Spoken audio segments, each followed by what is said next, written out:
Can you believe it's almost been 4.5 years since the last time I uploaded a video about Pikmin bosses? That's insane, and although a lot of new content hasn't exactly come out from the actual Pikmin franchise, there is still a lot more things we can say after all of this time. As I want to remake this video for the sake of just seeing how my opinions have changed and showing off all the different types of bosses that have come out in the recent years. Even though it's one more game, but you know what I mean. You may not agree with me in this list, and this list is being done without seeing my old video, so it's very possible that the boss ideas have actually changed, or maybe I'll end up repeating lines, what do I know, we'll find out. Be sure to do a comparison if you want to see, but this is my list. This time we're doing the same sort of list in that we are catching the top 10 Pikmin bosses of my opinion, but we're taking the bosses from the latest 5 Pikmin games. I say latest, but it's still just the 5 Pikmin games. And you may be thinking, 5? And you remember 4? Well, this is also including the Pikmin Adventure game from Nintendo Land.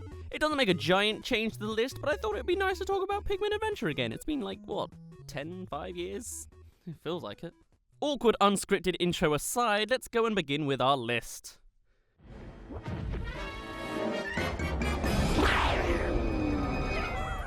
So number 10 is the Queen Shearwig, coming from Hey Pikmin.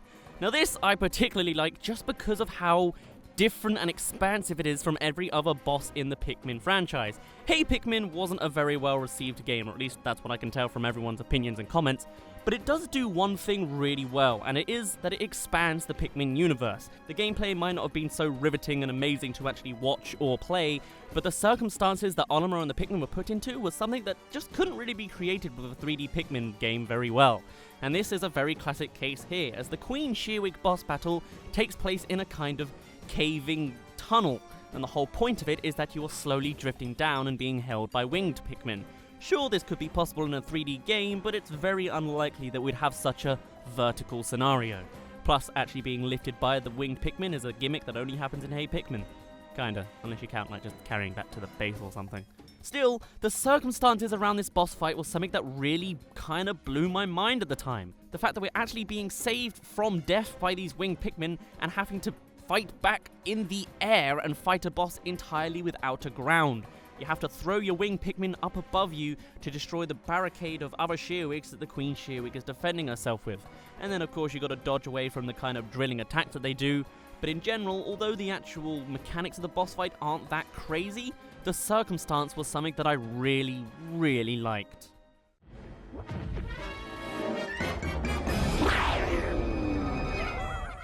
Number 9 is the Emperor Pincipede, coming from the Pikmin Adventure game, or mini-game, or mini-series thing. I don't quite know what you'd classify it as, but it doesn't really matter. This is a boss that I really like the concept of, and the part of the reason I sort of brought up this Pikmin Adventure side of the list is also the fact that these bosses don't appear, well, most of them, don't appear in the actual Pikmin games. They're entirely new creatures created just for this little minigame, and they never got adapted into its own game. A Pincipede sounds like a really fun enemy to actually have to fight. The way this enemy works is it's literally a centipede that rolls around, and although this version is robotic because that's the style of Pikmin Adventure, it could very easily work as a not robotic enemy or creature.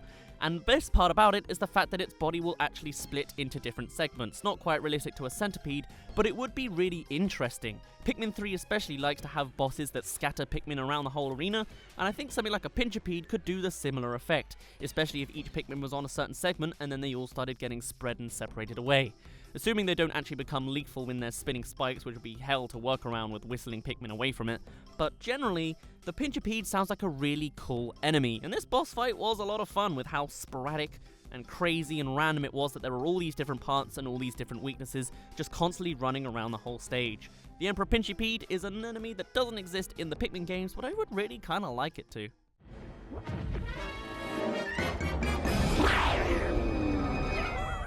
Number 8 is the Segmented Crawbster, coming in from Pikmin 2 and way late into the game. It only appears twice, and even then only in one game, so it's not really much of a common occurrence. It's a rare occasion, and a pretty good one at that. The part of it that especially grabs me is the fact that it doesn't really fight like any other Pikmin enemy. For the most part, you'll get eaten and you just need to dodge its biting attacks when it bites.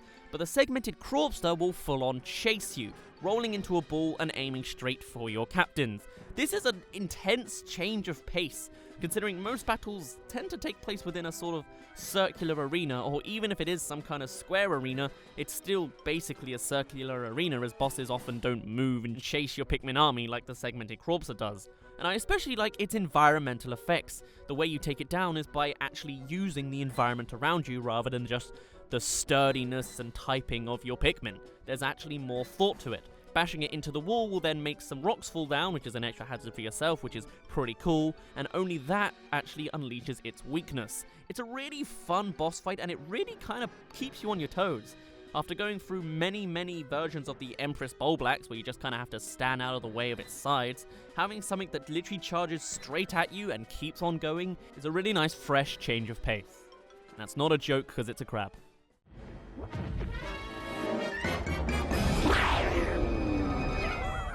Up next for a similar reason is the sand belching mere slug, coming in from Pikmin 3 now. We've almost covered every single game at this point. This guy is especially fun, not only for the fact that he keeps your Pikmin spread about, like pretty much every boss in Pikmin 3 as I said earlier, but generally the fact of how it works. Most Pikmin bosses you get to see for the majority of the battle, but the sand belching mere slug has an extra elemental effect in that you can't actually see exactly where it is. I mean, you basically can because of the sand, but in general it's also really nice with how it actually uses the sand and the environment it's in. It only appears once and only in one game, but even still it's a memorable boss fight on its own, because not only does it run around, chase and try and bite your Pikmin from jumping out of the ground, but it also can affect the entire ground. Having such a giant environmental effect on your battlefield is something that's really fun and investing. The fact that it can turn the whole battlefield into a giant pit bull of death is really fun, admittedly, as much as it's a horrible concept to really think about. In general though, the boss fight is just really fun to fight against, and when you finally do defeat it, or you yank it out of the ground, you smash it wherever you can, it's just satisfying to see such a gigantic beast that's had this advantage over you the entire time finally come to the surface. Good fight.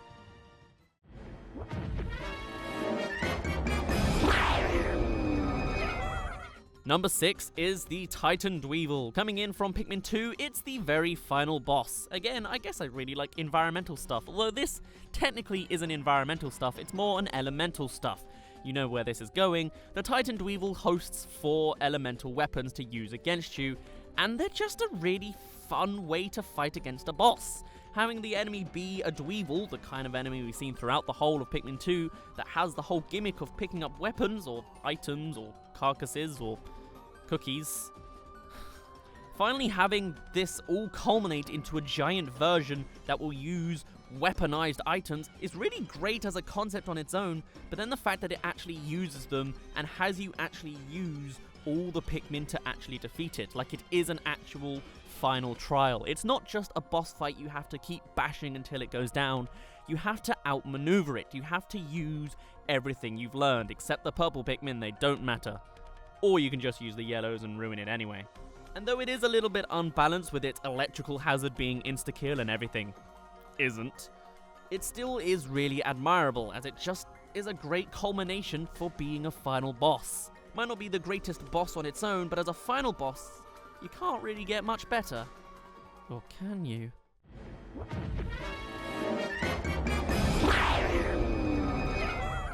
Number 5 is the Scornit Maestro. What I particularly like about this is just the style points. Its whole gimmick is that it can control other flying bee-type enemies, pretty much mimicking your winged Pikmin 2, meaning you should probably use those as well.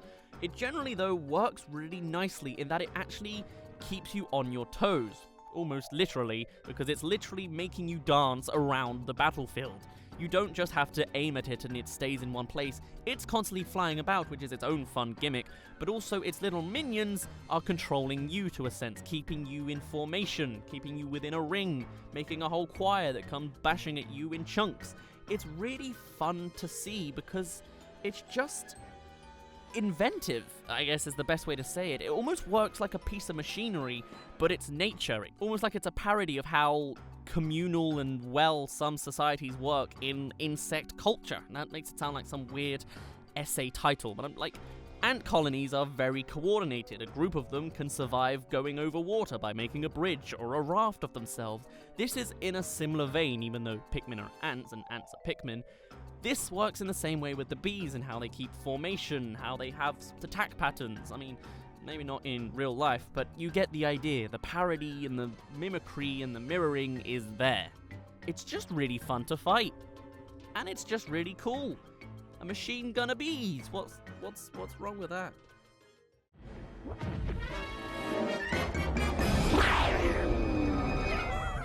Number 4 is the Puffstool. We finally have an enemy from Pikmin 1, and it's the best one. Like, come on, you can't really get much better. The Puffstool as a concept is just so cool.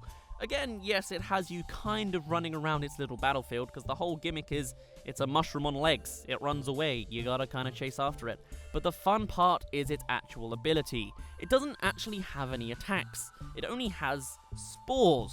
And these spores don't actually hurt the captain in any way. And I mean, technically they hurt the Pikmin, but its gimmick is that it will turn your Pikmin into Puffmin, its own little army that will only obey to itself. It's a mushroom Pikmin, if you want. It is not a demonized, a possessed Pikmin. It uses the Pikmin army you've grown yourself and pits it against you. No other boss does this. Every boss or enemy comes with their own gimmick that they use to attack you. It never uses your gimmick against you. It's really just a nice twist. Going through the whole game, you have to fight Bulborbs and Beady Longlegs and Bulbaxes, even though that's not chronologically correct at all. And then you have the Puffstool. You don't even have to fight it. I mean, I guess you do to get the ship leg, but you don't need to actually be hostile to it because it's not actually attacking you. It's just minding its own business, and for you to attack it for the ship part it has, you're the one that gets punished for it. It's just really fun to have a whole Pikmin army turn against you. As bad as that sounds, it's just a great concept. Great boss design. Hope it comes back in some form.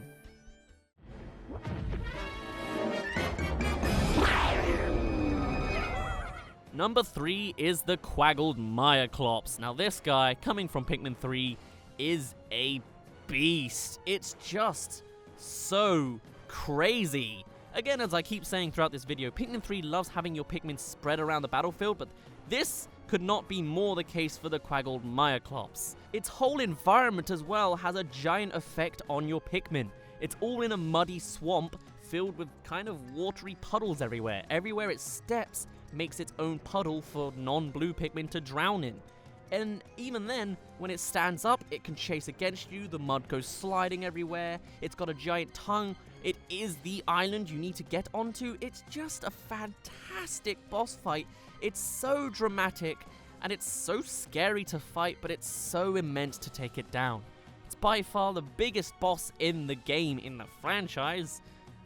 Oh, maybe not anymore, but shush. And it's just so fun to fight when you actually know what you're doing. Wing Pikmin all the way.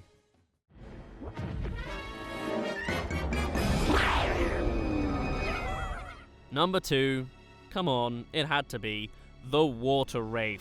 This is the boss fight everyone remembers because it's not even the fight that is its main thing. It's the adventure to the fight. So really, I guess the Waterrace is actually kind of a crappy boss. It's much better as just an enemy or a creature.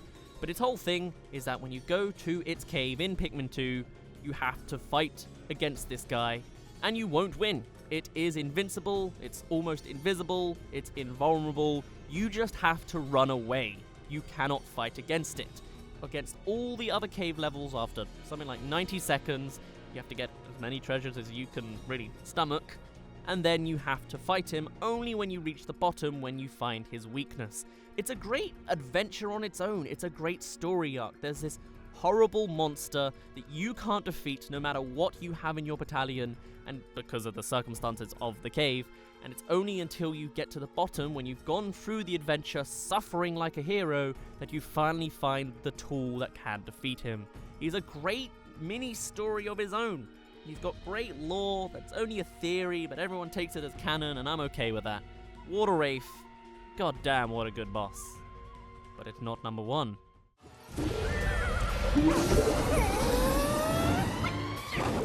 Number 1. I should have done this with the other numbers, but it doesn't matter.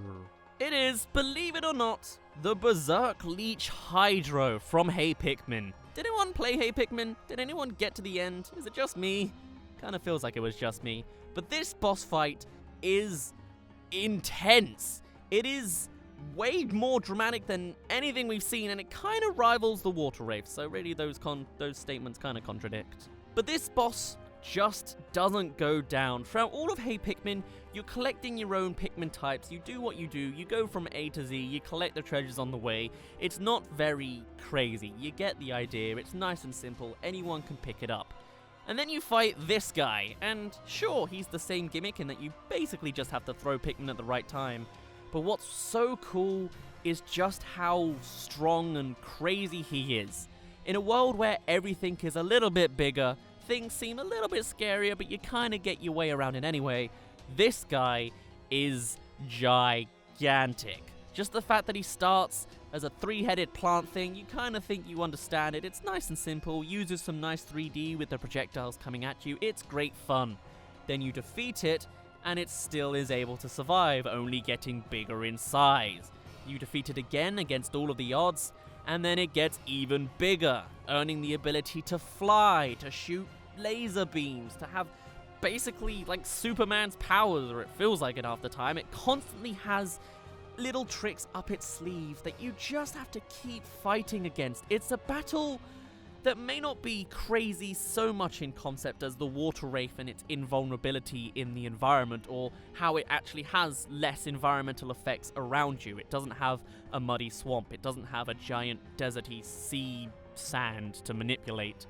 It does what it does, which is simply attack, survive, and live amazingly, because it never seems to go down, it just gets stronger and stronger, and the actual fight to defeat it is super intense. When you finally take it down, you cannot fathom the ability it took to do so. It's such a strong enemy that defeating it is such a relief, and there is no more satisfaction that I have gotten from a Pikmin game.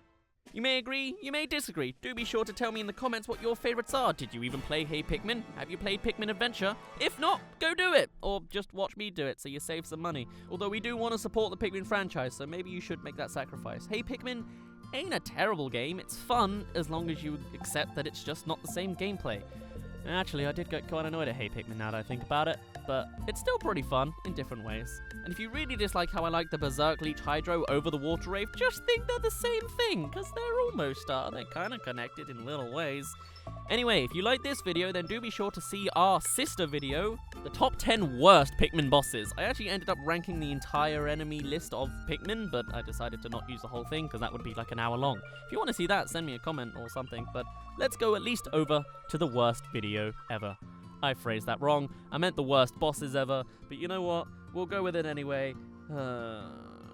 Also, fun fact, this video has been unscripted. It's the first one I've done unscripted. I've got my list, but I didn't actually write what I was going to say, so it's quite fun. Maybe it's a bit more old style, since those were quite unscripted too. Ah well. Anyway, I do hope you enjoyed. My name's been Daz, you didn't really care, and I'll see you in a bit.